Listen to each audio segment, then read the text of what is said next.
नमस्ते बच्चों। आज हम क्या देखने वाले हैं तो मराठी व्याकरण का काल यह प्रकार देखने वाले हैं। उसे हिंदी में काल कहते हैं और इंग्लिश में उसे टेंस कहते हैं। तो काल यानी क्या है, काल किसे कहते हैं? देखो, क्रियापदावरून क्रिया कोणती हे जसे समजते तसेच ती क्रिया केव्हा घडली याचेही ज्ञान होते, त्यास काळ म्हणतात।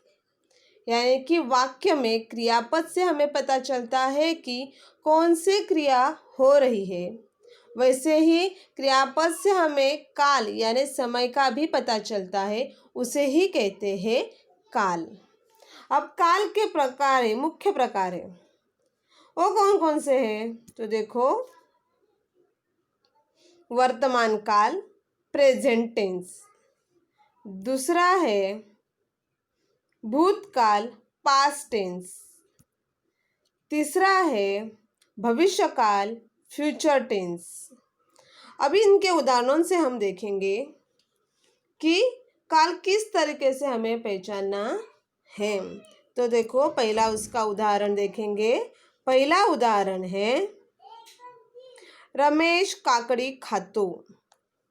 इस वाक्य में क्रियापद कौन सा है तो खातो, यानी खाने की क्रिया क्या हो रही है, अभी हो रही है, चालू है, इसलिए यह वाक्य कौन से काल का है तो वर्तमान काल का है। दूसरा देखो, रमेश ने काकड़ी खाल्ली। इस वाक्य में क्रियापद कौन सा है, खाल्ली। इससे हमें समय में समझ जाता है कि यह रमेश क्या कर रहा है, रमेश ने क्या किया है, ककड़ी खाई है, यानी खाने की क्रिया क्या हुई है, उसकी पूर्ण हुई है, इसलिए यह वाक्य कौन से काल का है तो भूतकाल का है। तीसरा उदाहरण देखिए, रमेश काकड़ी खाइल। इस वाक्य में क्रियापद खाइल यह है, तो खाने की क्रिया होने वाली है, अभी चालू भी नहीं है, होके भी नहीं गई है, आगे होने वाली है, इसलिए यह वाक्य भविष्य काल का है। अभी हम आगे देखेंगे कि वर्तमान काल और उसके उपप्रकार कौन कौन से हैं। तो वर्तमान काल प्रेजेंट टेंस, वर्तमान काल किसे कहते हैं? क्रियापदाच्या ज्या रूपावरून क्रिया आता घडत आहे असे समजते त्या काळाला वर्तमान काल म्हणतात। वर्तमान काल किसे कहते हैं? क्रियापद के रूप से क्रिया अभी हो रही है, समझ में आता है, उसे वर्तमान काल कहते हैं। वर्तमान काल के उपप्रकार कौन से हैं? उसके 4 उपप्रकार है। अभी उसमें से पहला उपप्रकार कौन सा है वो देखेंगे। पहला उपप्रकार है साधा वर्तमान काल, सिंपल प्रेजेंट टेंस। साधा वर्तमान काल किसे कहते हैं?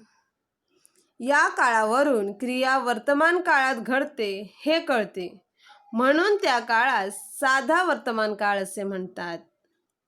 वर्तमान काल में क्या होती है तो क्रिया चालू होती है, यह क्रियापद से हमें समझ में आता है।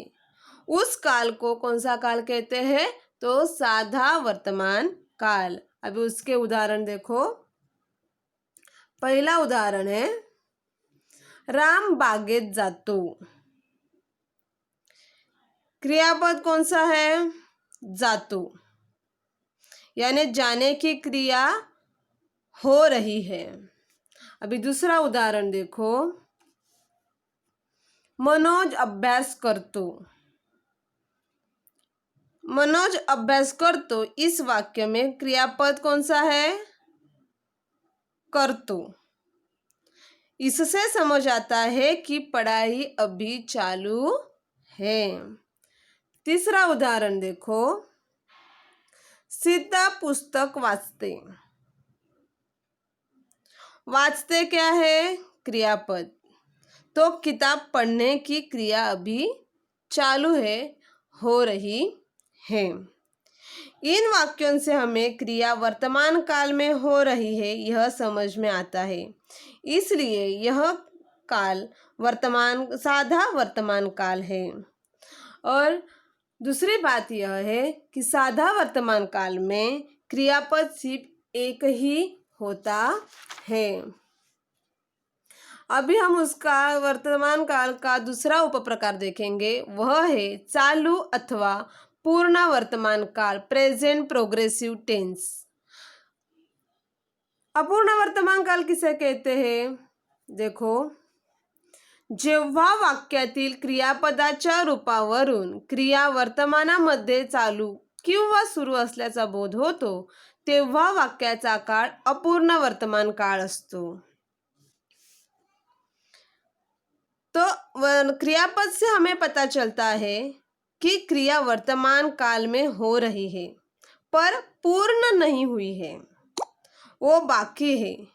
इससे इस काल को चालू किंवा अपूर्ण वर्तमान काल कहते हैं। उसके उदाहरण देखो। पहला उदाहरण है, राम बागेत जात आहे।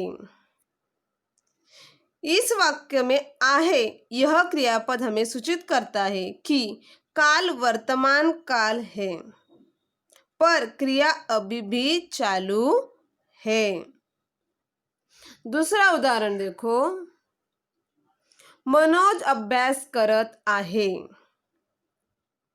यानी पढ़ाई अभी भी चालू है, पूर्ण हुई नहीं है। तीसरा देखो, सीता पुस्तक वाचत आहे। इस वाक्य में किताब पढ़ने की क्रिया क्या हो रही है? तो अभी भी चालू है, पूरी नहीं हुई है। तो इन उदाहरणों से हमें पता चलता है कि क्रिया अभी भी चालू है, क्रिया हो रही है। इसलिए इस उदाहरणों में से क्या पता चलता है? काल कौन सा है? तो चालू अथवा अपूर्ण वर्तमान काल। अभी देखेंगे आगे वर्तमान काल का तीसरा उपप्रकार पूर्ण वर्तमान काल यानी प्रेजेंट परफेक्ट टेंस।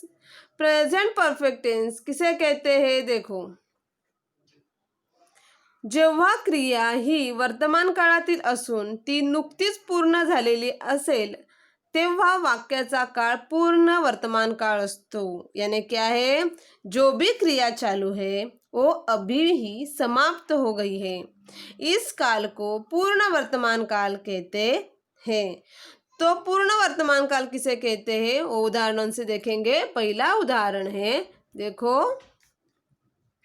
राम बागेत गेला आहे, यानी राम बगीचे में गया है, यानी जाने की क्रिया पूरी हुई है। दूसरा उदाहरण देखो, मनोज ने अभ्यास केला आहे, यानी मनोज की पढ़ाई अभी ही करके पूरी हुई है। तीसरा उदाहरण देखो, सीता ने पुस्तक वाचले आहे, सीता की किताब पढ़कर हुई है, यानी क्रिया अभी ही पूर्ण हुई है। इसीलिए यह वाक्य कौन से काल के हैं? तो पूर्ण वर्तमान काल के हैं। मैंने पहले ही कहा था कि आहे यह क्रियापद कौन से काल में हम यूज करते हैं? तो वर्तमान काल में ही यूज करते हैं।